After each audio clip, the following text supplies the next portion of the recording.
자, 안녕하세요. 오늘은 아마 처음 기획하고 있는 작은 시리즈 중에 하나일 것 같습니다. 모양이 비슷한 한자 시리즈로 해서 이거는 개인차가 있을 것 같긴 합니다만 네, 오늘부터 한번 시작해 보도록 그렇게 하겠습니다.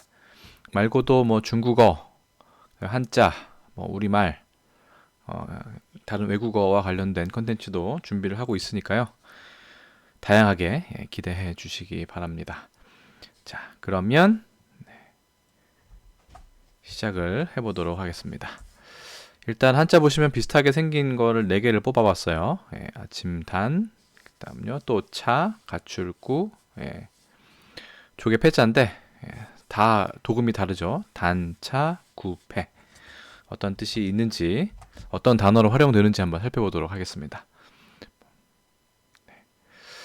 자, 일단 첫 번째 글자는 갑골문부터 해서체까지 이렇게 표현이 되어 있습니다.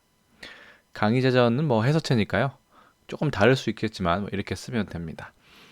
그 해서체의 특히 명조체 같은 경우에 그 특징 중에 하나가 가로획은 굵게 하고 보시면 가로획은 이렇게 굵게, 그죠? 세로획은 가늘게 이렇게 쓰는 경향이 있죠. 살짝 오른쪽 위로 올라가는 경향도 좀 있습니다만 이렇게 살짝, 그죠? 네. 어쨌든 정확하게만 쓰면 될 것 같습니다. 해가 언덕 위에서 떠오르는 걸 나타냈다고 하죠. 네. 아침 단자고요. 중국어로는 딴입니다. 한중일 삼국의 자체가 다 똑같습니다. 그렇죠? 그래서 이 부분이 띄어져 있던, 그죠? 여기가 사이가 띄어져 있다는 걸 주시면 될 것 같습니다. 일단은 보겠습니다. 원단 들어봤을지 모르겠지만 위엔단이라고 해서 중국에서는 설날 아침이고요. 우리가 흔히 전통 명절인 설이라고 하는 것은 보통 음력 1월 1일이죠. 근데 이 원단 같은 경우는 양력입니다. 양력 1월 1일을 원단이라고 얘기하고 우리는 꼭 양력 1월 1일이 아니더라도 새해 첫날을 원단이라고도 하는 경우가 있습니다만 어쨌든 아침 중에서는 가장 으뜸이고 맨 첫 번째, 넘버 원이란 뜻이죠. 그래서 원단 이렇게 되어 있습니다. 중국에서 실제로 지금 제가 녹화하고 있는 지금 이 시각이 2020년 12월 27일인데 중국에서도 이 양력 1월 1일은 하루 명절로 지내는 것으로 알고 있습니다. 우리도 이렇게 세고 있죠. 가끔 이 신정이라는 표현을 쓰는 경우가 있는데, 그쵸? 신정. 이거는 제가 알기로는 일제강점기 시대에 일본에서는 음력설은 이미 전통적으로 없어졌고 양력설만 쇠고 있죠. 그래서 신정, 이제 구정 이렇게도 쓰고 이렇게도 씁니다만, 아이고. 이게 신과 구를 나눠서 이건 조금 예전에 오래된 풍습이라고 우리한테 좀 주입은 시킬 그런 여지가 있었습니다. 그렇기 때문에 신정이란 표현 대신에는 그냥 1월 1일 혹은 원단 이 정도로 표시하는 게 좋을 것 같고요. 우리의 전통 명절인 설날은 구정이라고 부르기보다는 좀 그냥 설이라고 표현하는 게 낫지 않을까 생각이 듭니다. 그렇죠? 어떻게 보면 일제강점기 시절에 살짝 일본에 빼앗겼거나 아니면 강제로 폐지당했던 그런 명절이었죠. 그렇기 때문에 신정구정이라는 표현은 조금은 문제가 있지 않나 개인적으로 생각이 듭니다. 그래서 신정구정에 라고 일본식대로 표시하는 것보다는 우리나라식으로 그냥 1월 1일 혹은 그냥 설 이 정도로 구분하면 되지 않을까 생각이 듭니다. 참고로 중국에서도 정월이라는 표현이 있어요. 정월이라는 표현이 있는데 이때는 발음이 사성의 정이 아니라 정 이렇게 일성으로 발음된다는 것도 조금은 특이하죠. 정유에 이렇게 이때만 이렇게 표현을 합니다. 정월. 자, 그다음 하겠습니다. 두 번째 거는 제가 찾을 만한 게 없어요. 우리는 이 아침 단자를 그래서 그냥 중국 상하이, 상해라고 하죠. 상해에 있는 명문 대학인 푸단 다쉐, 를 한번 가져가 왔습니다. 중상해에 있는 명문 대학이고 우린 보통은 베이징 혹은 칭화 정도만 알고 있지만 중국에서는 보통은 북쪽에서는 베이징이라고 하면 남쪽에서는 푸단을 꼽는 경우가 상당히 많이 있습니다. 물론 요즘에는 절강대학,浙江 이런 것도 있지만 뭐 그렇습니다. 자, 그래서 복단대학이라고도 하지만 제가 보기에는 다시 부자이기 때문에 부단대학이 더 맞지 않나. 물론 중국어로는 후단 이게 되겠지만 아마 이 대학에 대해서 처음 들어본 분도 계실 거예요. 중국에서는 명문대학으로 꼽히는 대표적인 대학 중에 하나입니다. 일월광화, 일외광화, 단푸단시 이렇게 돼 있네요. 이거는 상서대전의 하우가 아니라 우화전에 나와 있는 경운가입니다. 실제로 중국의 1900년대 초반 때에는 그죠? 20몇 년 이때는 이게 중국의 지금 그 국가가 의용군 행진곡인데 그게 아니라 이 경운가가 국가로 지정되어 있을 정도로 상당히 유명한 구절 중에 하나입니다. 상서에 있는 거고요. 일월의 광화함이 밝고 또 밝구나라는 해석도 있고 해와 달의 그 빛나고 밝은 화려함은 매일 아침이면 다시 한번 반복된다. 매일매일 이게 해와 달이 이렇게 번갈아 가면서 밝게 비춘다 뭐 이런 뜻도 있기 때문에 여기서 단푸단시에서 푸단 복단 혹은 부단 이라는 표현이 나왔다 라고 하는 유래를 가지고 있습니다. 어쨌든 이거는 아침 단자고 동산 위에 그렇죠? 해가 떠오르는 모습을 그린 겁니다. 그렇게 생각하시면 되죠. 동산이 있고 해가 위에 쭉 떠오르는 우리나라 그 화투의 팔공산과 조금 비슷하긴 하네요. 그렇죠? 화투 얘기해서 미안합니다. 자, 넘어가겠습니다. 그 다음 글자는 앞에도 뭐 봤지만 또 차자입니다. 또 차자고요. 강의자자는 이렇게 되어 있습니다. 뭐 비슷하죠, 해서가.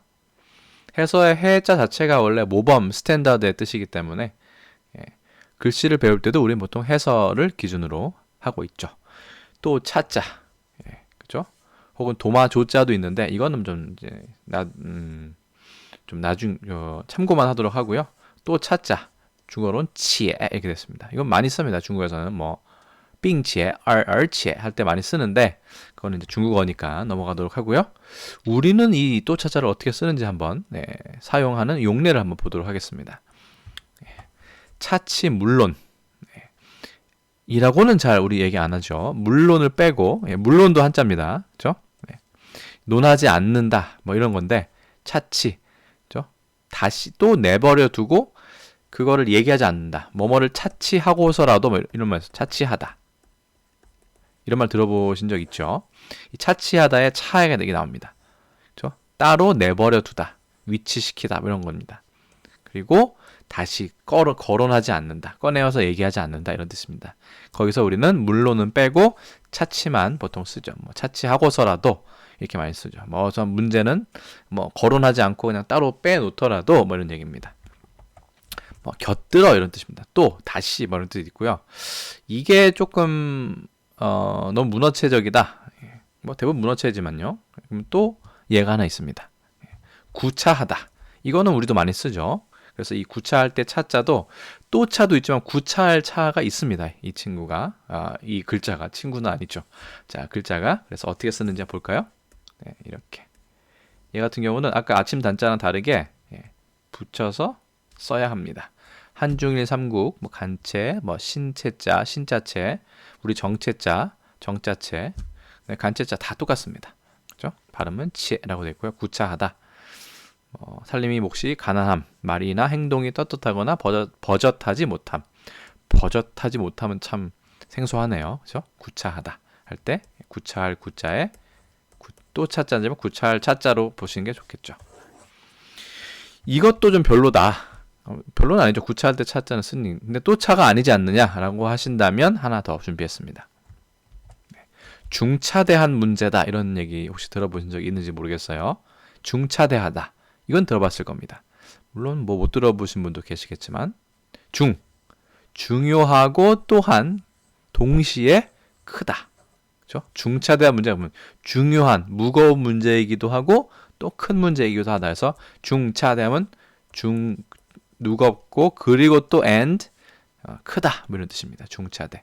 그러니까 어쨌든 또 차자가 이렇게 아침 단자랑은 조금 다르다. 이 정도를 구분하면 좋을 것 같습니다. 넘어가겠습니다. 이제 2개 남았죠? 그 다음 글자는 조금 다르죠. 그렇죠? 아까의 또 차자랑은 좀 다른 점이 뭡니까? 이게 가로획이 하나 더 있죠. 아까 또 차자는 이렇게 됐었죠. 아니죠. 맞죠? 또 차자 이게 아니고 죄송합니다. 이렇게 돼 있었는데 이거는 한 획을 더 긋고 그다음에 이렇게 삐침이 두 갈래로 8, 8자처럼 비슷하게 돼 있습니다. 이 글자는 가출 구자입니다. 그래서 볼까요? 강의자전은 이렇게 돼 있고요. 뭐 비슷하죠. 사실 이제 3획이라는 게 좀 중요하고요.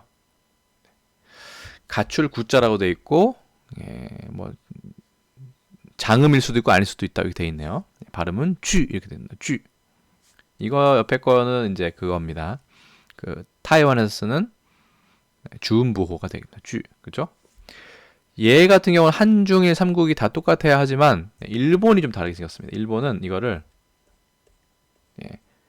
두 획만 긋고 띄어서 이렇게 씁니다. 뭐 도군이 이런 거 할 때도 뭐 우리도 도구 할 때 쓰거든요. 도구 이렇게 이렇게 중국에서 일본에서 이렇게 쓰고요. 이건 조금 빠야 되는데 어쨌든 좀 애매하게 돼 있네요. 그래서 일본을 제외하고는 다 붙여서 보겠습니다. 하나, 둘, 셋. 이렇게 쓰는 것이 원칙입니다. 가출구. 아까 도구 할 때도 나왔지만 그러면 뭐 보십니다. 구체적이다. 그렇죠? 어떤 모양을 갖추고 있다. 반대말이라고 한다면 모호 혹은 모호하다 아니면 추상적이다 이런 거 할 때 있죠. 그죠? 모양을 머릿속으로 뽑아내는 거죠. 구체적, 추상적 할 때 추상이 반대말이라고 할 수 있겠습니다. 사물이 직접 경험하거나 지각할 수 있도록 일정한 형태와 성질을 가출 구자입니다. 됐죠? 또 하나 볼까요? 구비하다. 뭐 이런 건 많이 있죠. 뭐 어떤 용품들을 모두 구비해 놓았으니 뭐 준비물을 가져올 필요가 없습니다. 뭐 아니면 뭐 소화기, 뭐 이런 안전 시설을 다 갖추고 있습니다라고 할 때 좀 어려운 말로 구비해 두다 뭐 이렇게 얘기합니다. 그죠? 있어야 할 것을 빠짐없이 다 갖추다. 구비. 그죠? 비자도 자 쓰면 되고요. 그래서 좀 더 부족할 것 같아서 하나 더 가져왔습니다. 불구. 그렇죠? 이거 뭐뭐임에도 불구하고가 아니라 그렇죠? 갖추지 못했다. 한번 뜻을 볼까요? 자, 표준국어 대사전에 있는 정의입니다. 몸의 어느 부분이 온전하지 못함 또는 그런 상태. 그러니까, 불행히도 태어났을 때 아니면 태어나고 난 다음에 사고를 당하거나 아니면 어떤 사건을 계기로 몸의 어느 부분이 온전하게 작용하지 못했기 때문에 갖추지 못했다고 어떻게 보면 요즘의 개념으로는 조금 차별적인 요소도 있는 표현인 것 같습니다만 어쨌든 불구라는 표현이 좀 장애를 가졌다라는 말에 약간 완곡한 표현인데 지금으로 보자면 조금 문제가 있을 수도 있겠네요. 그렇죠?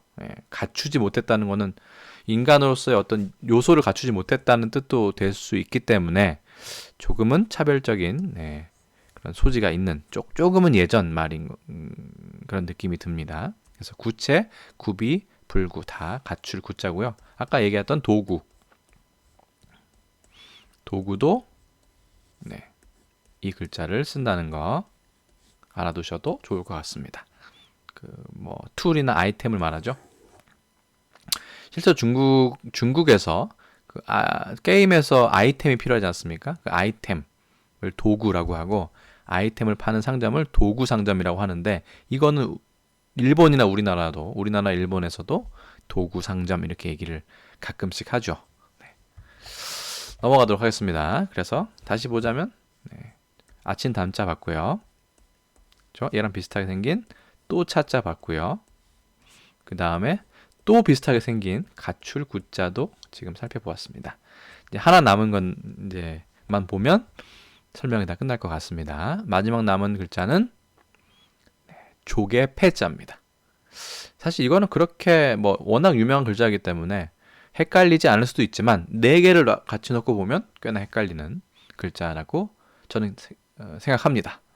이 강의자전에 있는 해서체고요. 딱 봐도 조개의 모양을 표시한 거라는 걸 알 수 있죠. 이런 거 같은 경우는 꽤나 귀엽게 글자가 되어 있네요. 조개 패자고요. 중국어로는 사성의 빼이라고 하고 이거는 저기 타이완의 주음부호를 나타낸다고 보시면 됩니다. 성조도 뒤에 나타냅니다. 주음부호에서도 얘처럼. 자, 그러면 어떤 글자가 있는지 한번 볼까요? 어패류. 그렇죠? 어피해류 아닙니다. 가끔씩 이렇게 발음하시는 분이나 쓰는 분이 있는데 어피해가 있다 할 때는 이 어피해가 있지만 그거 말고 그냥 우리가 생선이나 물고기나 아니면 조개류를 통칭해서 하는 말이 어류와 조개류를 아울러 이르는 말을 어패류라고 합니다. 어패류 됐고요. 어자 같은 경우는 뭐 물고기를 상징하는 말이죠. 말이고 중국에서는 간제자로 이렇게 씁니다. 패자도 마찬가지로 보시면 여기 이거는 중국에서 갖고 온 거기 때문에 자료가 이렇게 되는데 이렇게 보통 표시가 되고 주로 돈과 관련이 있죠. 이건 이 얘기는 조금 더 이따가 하도록 하고요. 그 다음에 무리 류자 보시면 잘 보시면 이렇게 되어 있습니다. 기억 나왔으니까 다 한번 보겠습니다. 여기 우리 점을 분명히 찍죠. 획을 하나 찍고 머리 혈자를 이렇게 씁니다. 됐죠? 이게 류자인데 일본의 그 신체자를 보면 이걸 붙이지 않습니다. 점을 안 쓰고 바로 이렇게 쓰는 걸 알 수 있습니다. 물론 쓴다고 틀린다고는 안 하겠지만 대체로 쓰지 않고요. 그 중국의 간체자를 보면 확실히 점을 찍지 않습니다. 이렇게 레이라고 해서 중간체자는 더더욱 점을 찍지 않죠. 그래서 이렇게 그 뭐 무리 류자라든가 이런 곳에서 이제 그 개견자를 써야 되는데 큰 대자로 써버리는 이런 경우가 일본과 중국에서 아주 흔하게 일어나고 있고 우리는 그래도 전통을 지키면서 전통이라고 해야 할까요? 꽤나 보수적으로 한자를 유지해오고 있다는 걸 알 수 있습니다. 많은 분들은 이거에 대해서 상당히 자부심을 느끼실 수도 있겠죠. 어떤 분들은 좀 고리타분하다고 생각할 수도 있겠지만 우리는 좀 많이 지키는 편이라고 보시면 될 것 같습니다. 오히려 타이완, 홍콩, 마카오보다도 그러니까 번체자보다도 우리의 정체자, 정자체 이게 훨씬 더 보수적이다 이렇게 생각하시면 될 것 같습니다. 아닌 경우도 있지만요. 그래서 어패류 이렇게 쓰고요. 조개 패자 보셨습니다. 그 다음 거 볼까요? 자, 금은 보패. 그죠? 금, 은, 이건 보물이죠. 보석. 그 다음에 패는 조개. 그러니까 예전에 조개가 왜 값비싼 화폐로 사용되었는지에 대해서 좀 의문을 가지시는 분이 있을 것 같아요. 그래서 한번 가져와 봤고요. 뭐 금은 아시겠고 보자도 이렇게 씁니다. 중국에서는. 일본에서도 가끔 쓰는 것 같아요. 빠. 그래서 보자도 상당히 어렵습니다. 저는 개인적으로는 이게 저희 그 옥자가 왼쪽에 있는데 오른쪽에 있는지 저는 항상 쓸 때마다 헷갈리거든요. 그래서 이게 중요한 거니까 옥은 맨 앞에 온다. 이렇게 저는 외우고 있습니다. 그렇죠? 보, 그다음 패 되는데요. 재밌는 거는 우리 보배라는 말 있죠. 나라의 보배다, 뭐의 보배, 보배로운 존재다, 뭐 보배 많이 쓰는데 그때 보배가 이 보패에서 왔다는 얘기죠. 그렇죠? 거의 뭐 국어사전에 있는 거니까 저만의 주장은 아닐 것입니다. 그래서 보패에서 보패가 너무 발음이 어렵지 않습니까? 그래서 자연스럽게 어떠한 이유인지 모르겠지만 보배로 그렇죠? 금은 보배 이렇게도 많이 얘기하죠. 실제로는 보패에서 조개 패자가 반드시 들어간다는 거 아시면 좋을 것 같습니다. 또 있을까요? 아까 보시면 뭐 재물 제자도 그렇고 그렇죠? 이렇게 그 돈과 관련된 이런 한자들이 많이 나옵니다. 그래서 가난할 빈자 보시면 이게 나눌 분자죠. 조개는 여기서는 이미 재산의 뜻이 재물의 뜻이기 때문에 재물을 나누기 때문에 가난해진다. 좀 이렇게 막 나눠주는 거죠. 나쁜 건 아닙니다만, 그렇죠? 탐낼 탐자도 네, 이게 사실은 뭔가 입으로 이렇게 이게 입의 모습, 뭐 이렇게 먹으려고 하는 그런 모습을 나타냈다고 합니다. 그래서 이 재물을 혼자 다 이렇게 먹으려고 하는 입으로 그런 모습에서 탐낼 탐, 탐할 탐 이렇게 탐욕할 때 그 탐자가 생겼다 이런 말이 있죠. 이제 금자랑은 뭐 크게 관련이 없는 것으로 알고 있습니다만 어쨌든 네, 이건 더 확실하죠. 네, 그렇죠? 이 재물을 나누니까 계속 나누니까 가난해질 수밖에 없다. 그래서 가난할 빈자 뭐 이런 거는 재미로 아셔도 좋을 것 같습니다. 그러면 저는 항상 이 그 조개 패자를 보면서 한번 써볼까요? 이가 왜 이렇게 흔한 존재가 어째서 예전에는 화폐나 이렇게 보물에 상응하는 그런 대접을 받았는지가 상당히 헷갈렸습니다. 근데 알고 보니까 이런 게 있었던 거죠. 그래서 어떤 조개가 과연 예전에는 그렇게 귀하게 사용됐을까를 알아봤더니 여러 학자들이 고증을 한 것이 있었습니다. 바로 이것입니다. 일반 조개는 뭐 바지락이라든가 뭐 백합조개라든가 뭐 이런 것들은 사실 맛조개 이런 거는 너무 흔하기 때문에 화폐로서의 가치는 거의 없다고 봐야겠죠. 그런데 여기 보면 만호조개라고 되어 있습니다. 이게 제가 알기로는 중국에서 나는 게 아니라 저쪽 열대지방 쪽에 그죠? 적도 부근에서 나는 그런 어떻게 보면 이 아시아 쪽, 동아시아 쪽에서 희귀한 조개라고 하더라고요. 그래서 옛날엔 더 그랬겠죠. 그 물물 교환이나 교통이 발달하지 않았을 때는 정말 우연한 기회에 바다에 내려오는 경우가 있었지 않았을까 생각이 듭니다. 그래서 이 조개를 보통 만호조개라고 되기 만호라는 거는 보석의 이름이죠. 네, 말의 뇌수를 닮았다고 해가지고 이렇게 이름이 지어진 건데 만호조개라고 하던가 아니면 자안패라고도 하면서 뭐 이름은 정말 많습니다만 이 조개를 다른 조개가 아니라 이 조개를 화폐 대신 썼다는 그런 분석이 지금 나와 있습니다. 제가 보기에도 이 정도 희귀해야 어느 정도의 가치를 지니지, 그죠?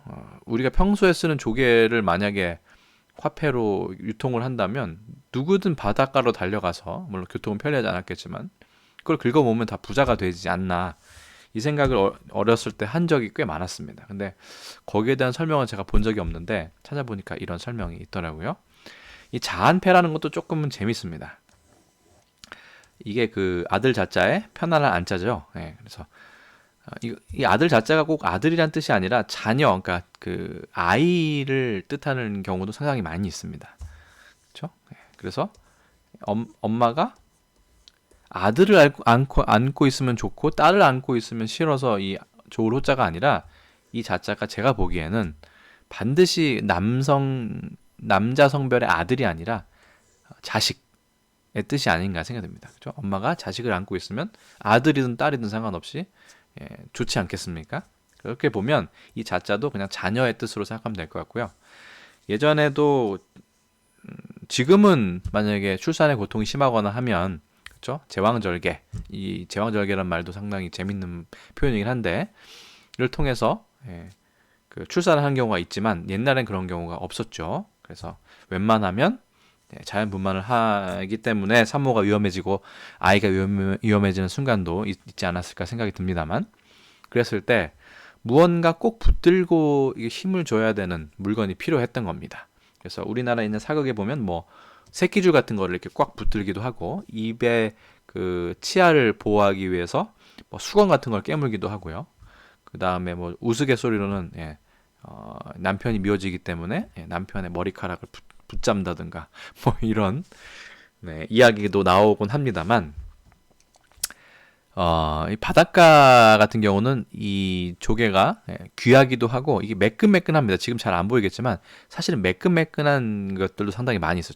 점박이도 있고 그래서 이거를 쥐면 꽤나 매끈하게 손에 쏙 들어옵니다. 한 소나기 정도에 들어올 만한 크기예요. 크기 다 다르겠지만 그래서 자식을 낳을 때 조금 편안해지는 그런 조개라는 뜻으로 자안패라고 아마 일본식 표현일 거예요. 이건 제가 알기로는. 근데 보니까 타이완에서도 이 말을 쓰고 있더라고요. 박물관에 가보니까. 그래서 자한패라는 말로도 쓴 거 봐서는 얘가 상당히 다양한 용도로 쓰였구나라는 걸 알 수 있습니다. 사실은 이건 조금 민망한 얘기긴 한데 이 자식을 낳을 때 이 모양과도 상관이 있었다고 해요. 물론 둥글고 뒷면은 이게 상당히 매끄럽기 때문에 딱 잡기에 좋은 것도 있지만 이걸 살짝 돌려보면 그 여성의 그죠? 예, 출산과 관련된 거니까 여성의 생식기와 상당히 닮아 있다고 합니다. 그렇기 때문에 더더욱 이거를 붙들고 힘을 주면 아이를 낳을 때 훨씬 더 수월하게 낳을 수 있다. 예, 이런 어떤 그 믿음, 미신 같은 거죠. 예, 이 있지 않았을까 생각이 듭니다. 그래서 얘 같은 경우는 자식을 낳을 때 쓴다는 거는 제가 봤을 때는 일부 어촌에 해당되는 얘기일 것 같고 평소에는 이걸 가공해서 어떤 보석처럼 가공을 하던가 아니면 우리가 흔히 말하는 조개패자, 화폐 대신으로 쓴 그런 대표적인 조개가 아닐까 저도 그 설명을 보면서 생각을 했습니다. 그래서 오늘은 이제 네 가지를 배웠는데요. 그쵸? 이게 아침 단자였죠? 그 다음에 또 차자였습니다.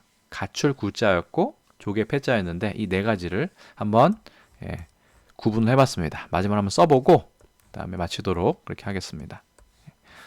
제일 중요한 건 한자는 저는 그렇게 생각합니다. 네, 그림도 마찬가지지만 한자도 써보지 않으면 나중에 어떻게 썼는지 생각이 잘 나지 않습니다. 그렇기 때문에 항상 눈이나 머리로 기억하는 게 아니라 그쵸?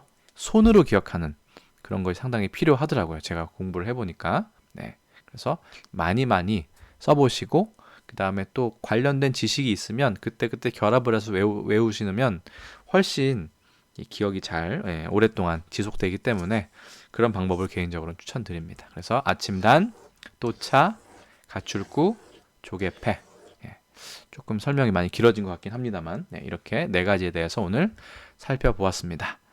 다음번엔 또 모양은 비슷한 한자 다른 것들을 가지고 다시 설명을 한번 드리도록 그렇게 하겠습니다. 그래서 모양이 비슷한 한자 첫 번째 컨텐츠는 이상으로 마치도록 하겠습니다. 자, 강의 보고 들어주시느라 고생 많으셨습니다. 여기까지 하겠습니다. 안녕히 계세요.